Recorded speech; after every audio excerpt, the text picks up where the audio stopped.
Que le Seigneur vous bénisse. Je vous salue tous ce matin dans le nom glorieux, mais aussi puissant de notre Seigneur et Sauveur Jésus-Christ.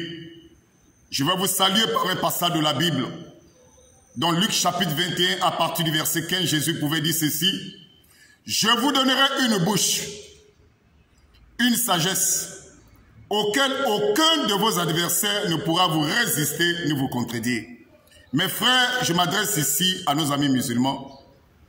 À l'heure actuelle, il n'y a aucun musulman qui pourra me vaincre dans un débat et qui pourra tenir un débat avec moi. Il n'y en a pas et il n'y en aura jamais jusqu'à la fin du monde, par la grâce de Dieu.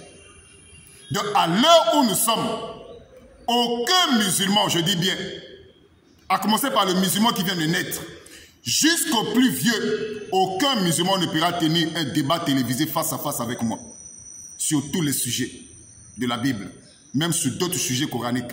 Aucun musulman, à l'heure actuelle, ne pourra tenir un débat avec moi.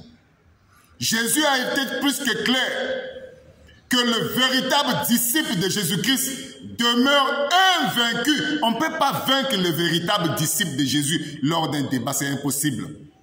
C'est pour ça que je dis qu'à mon égard, ça n'arrivera jamais. Même dans vos propres rêves, les amis musulmans, ça n'arrivera jamais. Ce que Jésus dit dans Luc chapitre 21, à partir du verset 15, que je vous donnerai une bouche, une sagesse, auquel aucun de vos adversaires ne pourra vous résister, ni vous contredire. C'est-à-dire que le véritable disciple de Jésus-Christ demeure invaincu. Et Étienne, qui n'était même pas parmi les 12 apôtres, a expérimenté cela. Vous pouvez lire cela dans Actes chapitre 6, à partir du verset 9 et le verset 10. Actes chapitre 6, à partir du verset 9 et le verset 10. Vous allez voir, Étienne a expérimenté ce que Jésus avait dit là-bas dans Luc chapitre 21, à partir du verset 15.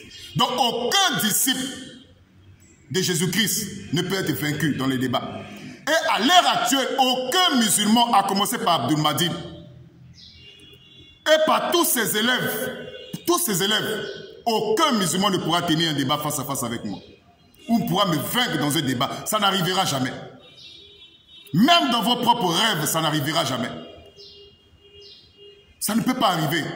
Parce que le véritable disciple de Jésus-Christ, qui a été formé dans l'école de Jésus-Christ, demeure invaincu. Moi, je suis disciple de Jésus-Christ. Donc, le véritable disciple de Jésus-Christ demeure invaincu. Donc, face au débat, les musulmans, c'est perdu d'avance. Aucun musulman ne pourra tenir. Faire un débat, on peut faire un débat même avec un idiot. Mais tenir un débat, aucun musulman ne pourra me vaincre par la grâce de Dieu. Que le Seigneur vous bénisse. Amen.